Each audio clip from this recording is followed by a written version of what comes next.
so got Valorant running. Zippity doo dah day. Okay, so but the dang display is not where it's supposed to.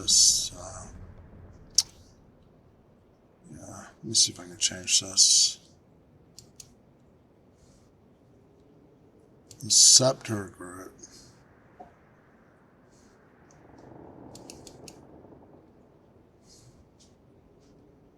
I'm going to switch the display to, yeah, the ViewSonic. And, yeah. So,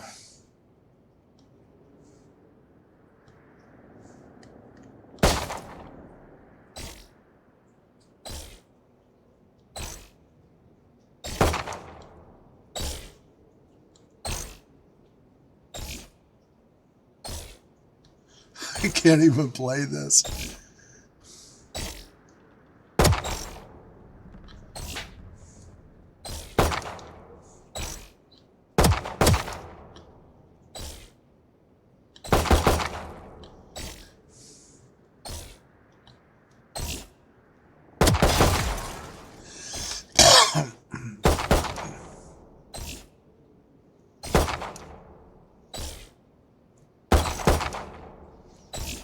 This is what I should do. This is hilarious.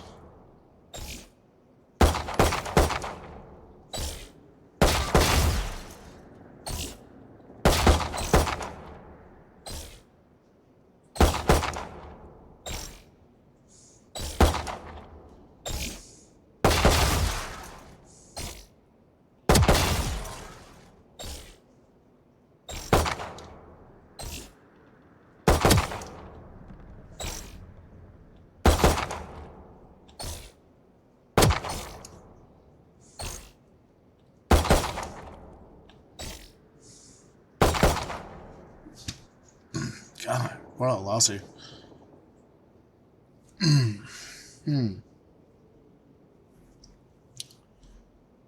Let me think for a minute. All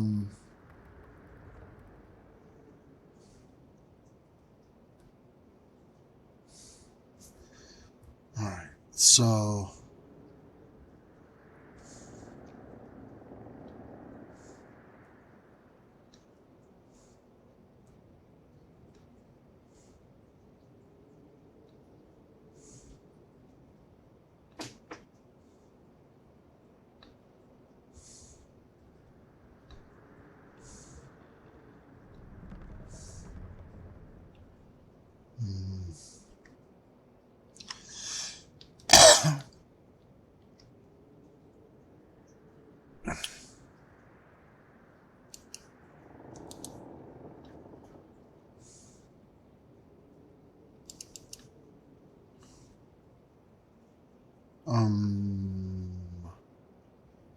Oh no.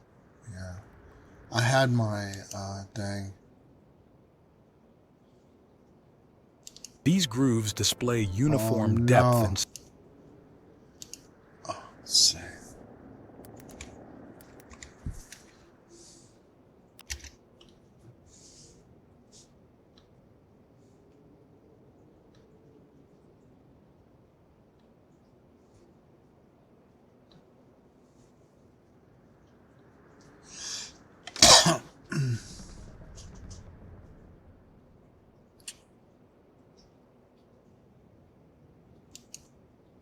Indus Hospital and Health Network, famous for providing free healthcare in Pakistan, is working hard. The real aim of this attack was to eternalize war, to prevent any possibility for decades of peace. What horrifies me is there are two narratives, opposed, radical, which in an uncanny, terrifying way echo each other. Those who now appear as the opposite poles are really playing a very similar game. What I fear terribly is that in the long term, all sides will be losers. Now is the moment for Israel. Yes, annihilate Hamas, but at the same time, reach out to Palestinians, giving them some kind of a clear program of hope. Slavoj Žižek, welcome back to Politics, Joe. For those unfamiliar with who you are, how would you like to introduce yourself? Now this is a surprise. I still advocate communism. But what kind of communism? A German journalist asked me what kind of communist you are, and I gave him the answer, a moderately conservative communist. By moderately conservative, I mean something very precise. You know what bothers me with some leftist liberals? They make big plans, you know, let's do this, new legislation and so on, but not with Rishi Sunak kind, but with authentic their endangered species today. Old conservatives, what even Lenin and Mao admired in them is this brutal realism, you know, in the sense of, yes, we can do this, but you think like crazy about what will be the consequences. If we screw that other thing and so on and so on, because isn't the standard even radical leftist game? Then you, of course, cause a catastrophe and then you blame the enemy. You know, it's like what I call, sadly, in Africa, the Mugabe game. You screw it up and then you blame, because secretly the whites still control everything. And what is really breaking my heart is that now South Africa is approaching the same. So, by moderately conservative, I mean simply, before you act, think well about all possible consequences. Because social life, here I am very pessimist, not traditional Marxist, is obscure, non-transparent, complex. You never know what the actual result would be. So now you can counterattack me, but why then communist at all? To give you a very short answer, it's not a communism of joy, abundance. It's a sad pessimist communism. Look, we are facing now 3, 4, 5, I cannot even nominate them all, real apocalyptic threats. War, immigration, ecological threat, artificial intelligence. And I don't see any other way to cope with this than what I provocatively call war communism. An emergency state where, I'm not talking about world government and state taking over, that would be a catastrophe, even worse. But some kind of global international cooperation, not just this aesthetic cooperation, yes, we must understand each other, but more forceful cooperation will be necessary. Now, when people tell me, oh, but this is total utopia, I tell them, sorry, remember COVID. Even Trump had to do measures which come very close to what I call communism. You remember every family got a check for $2,000 and so on. Stimulus checks. Yeah. And you remember how half a year before, if you were to mention an idea like this, all the neoliberals would say, no, this would mean ruin of our economy. No, it didn't.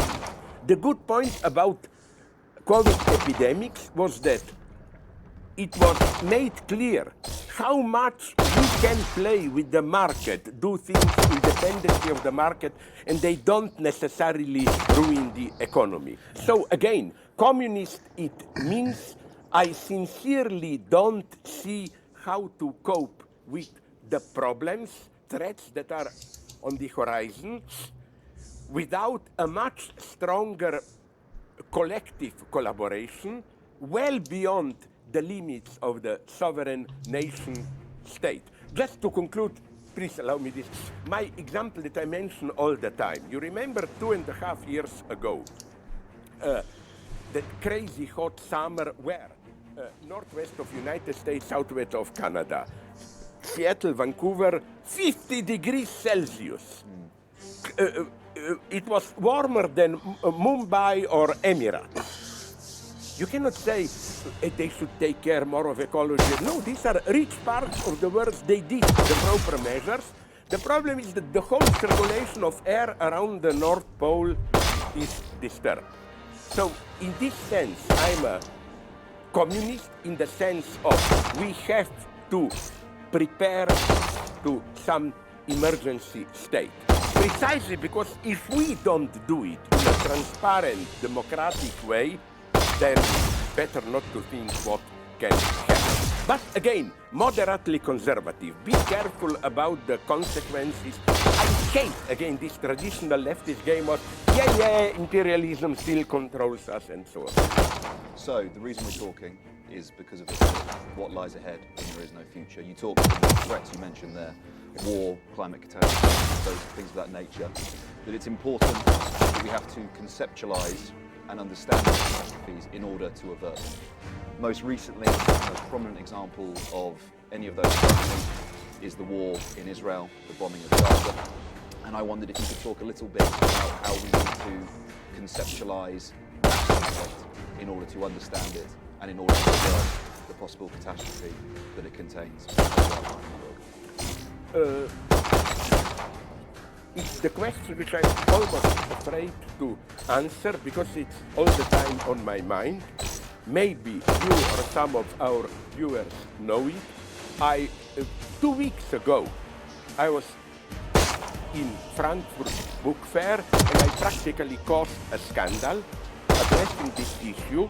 All the big media, big daily newspapers, me as practically anti-Semitic, supporting terrorists. Although the first sentence of my speech was Hamas did a horrible crime, Israel has tried to annihilate it, and all my battles. But we all know that in the background there is unresolved cases of the Palestinians. There are over 4 million people on the West Bank, in Gaza, in Israel itself, in East Jerusalem, and they live in, I cannot call it ontological limbo. It's not clear what they are. Even the name of the territory is not clear.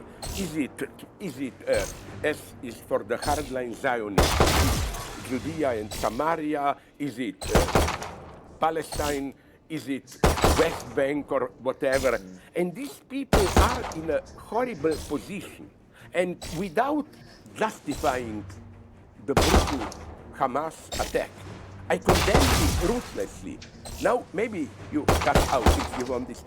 Let me tell you a story which really hit me. I'm in close contact with Palestinians and with West Bank, and not only West Bank Jews. And they told me, you know why some of them, leftists especially, were so hurt by the Hamas attack? Because that area of the famous, terrible rave party where Hamas was doing the murdering at a kibbutz there. Do you know that these were, I don't know them, but I know people who knew people who were massacred them. These were the most progressive Jews. They all the time had contact with Gaza, helping them, hiring them to help them. Yeah, it's incredible. And this tells a lot about why did Hamas attack there. Not only because it was most practical, but unfortunately, because the real aim of this attack was to eternalize war, to prevent any possibility for decades of peace. And it's breathtaking how, with all absolutely unambiguous condemnation of Hamas, when I just said, but can't you see the terrible predicament of Palestinians who are now in one or another way under Israeli control? They are now explicitly not treated as a second-class citizens. Whole series of things they cannot do and so on. And as I always mention, name if you want a symbol of what Israel is doing now. Israel, the state, I mean just the government now. Remember the name Itamar Ben-Gvir, who was 20 years ago or when condemned by Israeli courts as a potential terrorist, racist, and so on. This guy is now, it sounds like a bad joke. This guy is now Minister for Public Security or whatever. And it's, I learned this from friends on the West Bank, how public order is falling around, settlers attacking. It's slow but continuous ethnic cleansing. I think that what horrifies me is there are two narratives, opposed, radical, which in an uncanny, terrifying way echo each other. On the one hand, I agree, there is the Hamas narrative, their leader, Haniyeh, who said, message to Israel, go out, we will kill you if you remain, you don't belong here. But then if you look at the first principle officially published of the new Netanyahu government is all of Jewish land, they exclude Judea, Samaria, Golan Heights and so on, is exclusively a Jewish land. So it's symmetrical idea of there is no place for the other.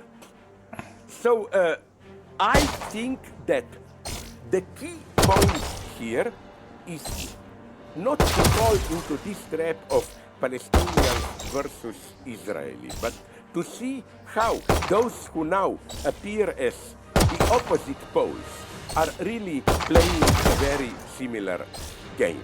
And then I did something, not lose too much time, which caused even more of a scandal. I warned them that there is in the West, in the Western anti-Semitism, a long tradition, I'm not inventing crazy terms, of, you cannot but call it Zionist anti-Semitism. Do you remember that guy who shot 80, 90 Norwegian leftists brave? He said, here we have too many Jews, throw them out. But Israel, it's a war against Oriental barbarism, we should fully support Israel. You know who began this? I couldn't believe it. Reinhard Heydrich, the father of the Holocaust, he said, he wrote, I quote, I don't know if it's in this book or another, there are two types of Jews. Integration Jews who want to blend into our society, and Zionist Jews. These Jews who want to integrate into our society, we have to get rid of them. But if Jews move to Palestine, we could have wonderful collaboration of them and so on and so on. And the same thing goes on now. Trump is doing the same. Trump supports Israel there, but in the United States, you know, Proud Boys and so on, he is supported by explicitly anti-Semitic again. So I will conclude quickly just with one point which is important. I think to understand properly the ongoing war is to take into account the catastrophic effect in Israel itself. There was a moment of hope in Israel a couple of months ago. You remember that big conflict, hundreds of thousands of people opposing this new legislation which basically abolishes the independent legal structure and so on. And this war now serves perfectly Netanyahu government. Now we forget about that and so on and so on. So what I fear terribly is that in the long term, all sides will be losers. In the sense that I am very sensitive apropos anti-Semitism. I recognize it whatever it is. And I think the first thing that will happen is anti-Semitism was still now mostly European and a little bit Middle East, but mostly European American phenomenon. Now, anti-Semitism will become a worldwide movement in a totally disgusting way. it will be a new link in this series of what I call unholy alliances. For example, you remember what happened in Uganda half a year ago, I think, where their parliament, democratically, imposed the most terrifying anti-gay law. If you are caught in homosexual act, the punishment can be death. But you know how they justify it? A struggle against colonialism. And what I am so afraid is that anti-Semitism will be included into this series. Like, to be anti-Semitic means to be for the third world suffering nations and so on. This will be a catastrophe. Even if in the short term Israel wins there, and I think this was the idea of Hamas. We may lose here, not they will escape, the ordinary people, but it will give birth to such a new way of anti-Semitism, not only in the Arab world. Then the game Putin is playing here, he is counting on this equation. Israel is like Ukraine, a colonialist, Western-dominated nation, and so on and so on. This is quite catastrophic. The only hope I see, there are reasonable voices I'm in contact with them. Although we are politically not on the same side, which doesn't go far enough, but for example, Yuval Harari, that guy, Komodewa, he said something very important. He said there is no peace in the Middle East without Palestinians being allowed to live free, dignified life in their homeland. He meant West Bank and so on. And it's very important that you use the term in their homeland. This is also their home. So it's too utopian, but now it is growing stronger in Israel. This idea for which I was attacked as an anti-Semitic, in all left Israeli media you find it now, that now is the moment for Israel. Annihilate Hamas, but at the same time reach out to Palestinians, giving them some kind of a clear program of hope. Listen, here we can make a deal, you can live safely here, and so on and so on. To continue the theme of catastrophe, Yes. you've also described the Western response to conflict as a moral catastrophe. Can you talk about that a little bit more?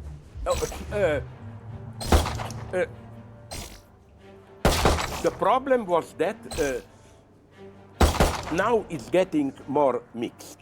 But this, you know, I was interrupted in my Frankfurt speech because the basic problem was, but I even didn't use the word but, like, I condemn Hamas, but. And as somebody says at the end of the debate, the word but should be prohibited now. Another word that should be prohibited, I was informed, is complex situation. No, there is only one side, it's absolutely clear. And you know where I see a moral catastrophe? Now, I'm sorry if I will become sound anti-German. I don't mean all of Germany, I mean the predominant stance in politics now. It's this one. Germans admit they did the Holocaust. And now, by pursuing radically pro-Israeli politics, they do something disgusting, I think. They think that by supporting Israel, where Israel is not right, West Bank and so on, they will somehow pay their debt for the Holocaust and so on. I find this something so terribly immoral. Another thing that I find immoral is also at multiple levels. And I here only quote Yuval Harari and all of them. This is for me the true moral catastrophe, where you posit a choice. Either you speak about Israeli victims or you speak about Palestinian victims in Gaza. If you mention Palestinian victims, you are already anti-Semitic so on and so on. My my basic insight here is, that's why I think it's a moral catastrophe, that those Zionist Israelis who mention in today's situation Holocaust are doing a terrifying, disrespectful exploitation of Holocaust itself. Holocaust, a terrifying, unimaginable crime. They use it as a stake, a jeton, to justify their politics now. That's why I think that, and did you notice this detail? That's why so many people attacked me.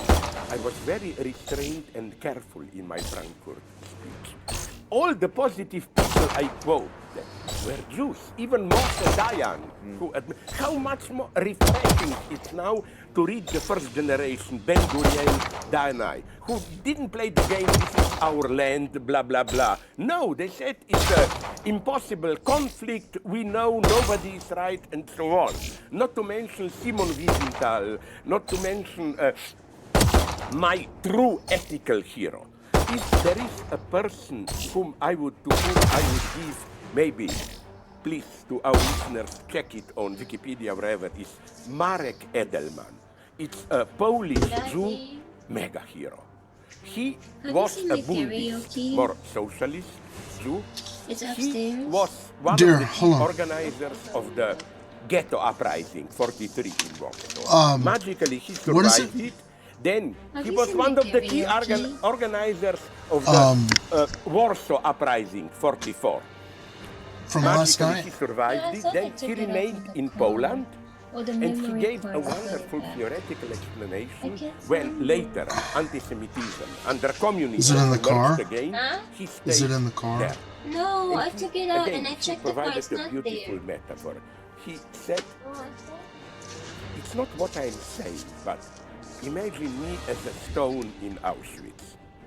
Somebody has to be here to embody, not to talk about that memory. And at the end of his life, he wrote a letter to my Palestinian friends, where he said, I support your rebellion against Israel, of course, condemning all Palestinian violence.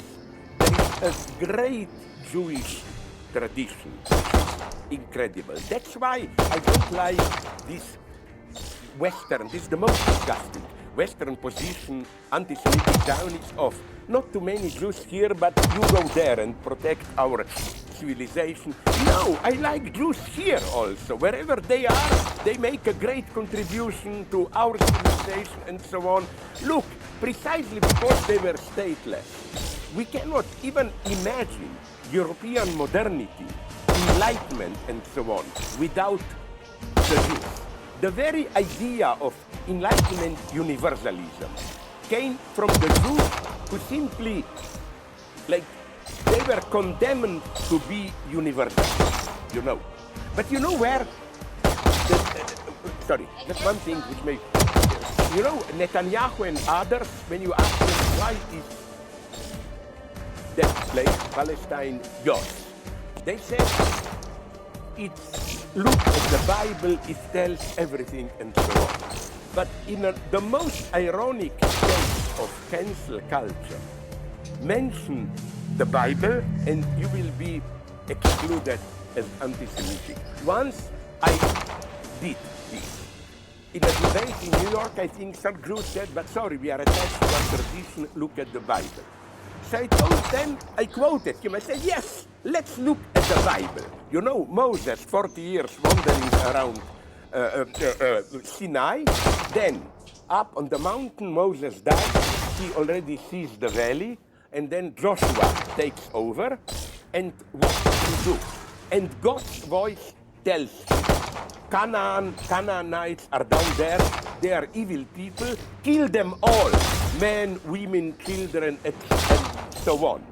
So, you know, if I were a Jew, I wouldn't insist too much on the Bible, you know. But to avoid a misunderstanding, I'm not here condemning the Jews, because at that time, let's be frank, everybody was like this. We Slavs, from some Siberian steppes, I don't know where, how did we come to Europe? By invading it, and so on. So I'm just saying that in the same way that we talk about invented traditions, we should also treat our historical documents. And now I will make a very sad conclusion. I am very skeptical about this idea that originally religions are good. Islam, Judaism, Christianity, it's only in their political application that they are misused. No, you find a lot of horror and cheat already in the original. So I'm here much more of a pessimist. The lesson of this, I will conclude, sorry. The lesson of this is we are left to our own resources. In Lacanian terms, theoretical, there is no big other. By big other, I don't mean just God, but some global symbolic order which tells you what to do. No, we live in a very dangerous era where no reference to tradition or to science or whatever can tell us what to do. I'd also, in the tradition of kind of emancipatory Judaism, encourage listeners to consult the Wikipedia of Dennis Goldberg, who was imprisoned on Robben Island and actually separated, he was part of the anti-apartheid campaign in South Africa, and also imprisoned there with Mandela, but of course separated from him because of apartheid, and so was alone in prison for the same period of time. Why? Because he was a Jew or what? Because Mandela was black, right, and he was a Jew, he was white, so... Yeah, Jew was, yes. Because, no, I sorry to interrupt you, this may be right. I know the situation there very well. You know, even now, in India, many people, some people, many don't know about Phones, Dad. hate me because I killed, or at least undermined the respect for another sacred cow there, Gandhi. You know, when Gandhi was in India, yes, he fought against apartheid, but only for the Indian minority. Read Gandhi's texts, my friends, republish them now. He doesn't put in doubt the big separation black-white. He just says we Indians should be counted as white, and so on. The second thing, you see, this is what I mean moderately conservative. Maybe you read it, I think I already used this somewhere, a couple of months ago at Birkbeck College, where I'm temporarily employed. There was a debate with a lady from South Africa, a hardline old ANC fighter, and I asked her a frank question. I asked her, in all our media, I read all the time about how South Africa is on the border of becoming a failed, on the edge of becoming a failed state, blah, blah, blah. I don't want to believe Western media. Please tell me, how do I reply to this? And I was almost crying, so sad. You know what she told me? She told me that more and more, the predominant atmosphere in the poor black majority, poor, is nostalgia for apartheid. She said that now in memory, they remember apartheid as a time where, yes, they were second-class citizens, but if anything, the standard of living was the same, maybe a little bit even higher, for the poor black majority, plus it was a police state, which means there was safety. Now, society is disintegrating. South Africa has one of the highest rape numbers per capita. You see, this is what I want the left to avoid. How these eternal stories, look at Latin America. Bolivia, but now they did not do a wise thing. They cut diplomatic ties with Israel, but till now I believed in Bolivia because I was friendly with Vice President of Morales, Alvaro Garcia Linera, and so on. They were 12 years in power without scaring too much the capital. They succeeded. The standard of living went up, and then you remember there was a coup d'etat against them, but they won again. So that's my moderate conservatism. How to avoid? I will name just 3 names: Cuba, Venezuela, Nicaragua, where it was a catastrophe. The left has to ask very hard questions here. I don't want to be that comfortable leftist who organizes a revolution fails, and then you move back to your academic post and write a big book how, because of the imperialist cunningness and plot, it had to fail the revolution. No, the left deserves some authentic success. Can we interrogate a little bit more the role of violence in revolution, in liberation struggle, whether it's, you know, as we were talking about the anti-apartheid campaign in South Africa, or any sort of struggle against injustice. The one we've been interrogating so far is obviously in Israel. Is there an acceptable level of violence in a liberation struggle? No, I'm not naive here. I know that in certain conditions, if nothing else, a certain level of violence paradoxically creates the conditions for a peaceful revolution. I forgot the guy's name, I'm old senile, but a black guy, I think, wrote a wonderful book, I forgot where, in some new text, where he said that, look, for example, at American, in the 60s and so on, struggle against racism. Yes, Martin Luther King won, but it also won because it was clear to the white majority there. If there is not a threat of violence behind, Luther King wouldn't take it seriously. You know, you read it, it was the same in South Africa. Yes, Mandela won, but because the apartheid guys were well aware that there was a much more radical orientation within the ANC threatening with violence. The most tragic example here, let's look into history, is Haiti, where, the exploitation of Haiti till the Haiti Revolution around 1800 was breathtaking. Let's say that profits from Haiti brought to the French state more than half of its income. But what I want to say is this: revolution won. The first generation Toussaint Louverture were very fair towards the whites. They just freed slaves, but their main worry was to keep the production going, economic collapse to avoid. Then the French, Napoleon is here the bad guy. He arrested Toussaint Louverture, brought him to France, and slowly killed him. Blah, blah. Then the next generation were more radical, violent. You know what they did? They, what's his name? The successor of Toussaint Louverture. He simply gave an order to kill all white people. With one exception, that's true. Polish people. You know the story. One of the most beautiful revolutionary moments. It again makes me cry. When Napoleon sent an army to Haiti with a royal order, kill all the blacks.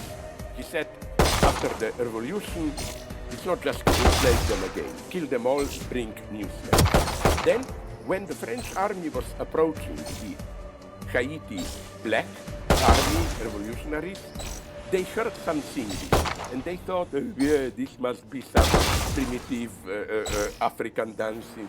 When they come closer, you know what they recognize? You know what? The black freed slaves were singing La Marseillaise. And thousands of Polish soldiers said, are we here on the right side? And they changed sides. And so Napoleon won, but then the result of all this trauma was this terrifying order to kill all white people. Now you can say, you see, if you give them freedom, what happens?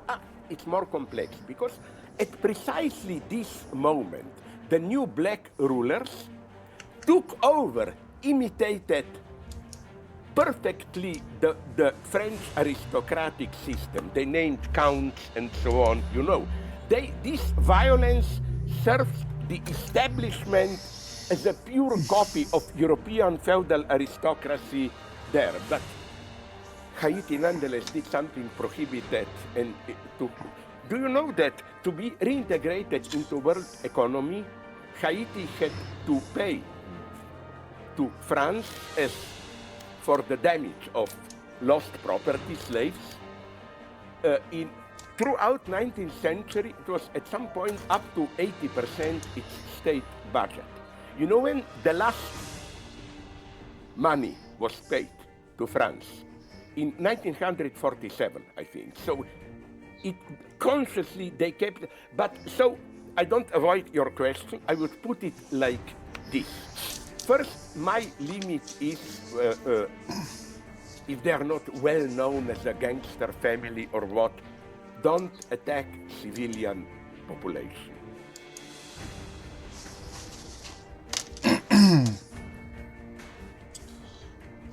All right, so that's it's gonna be tough.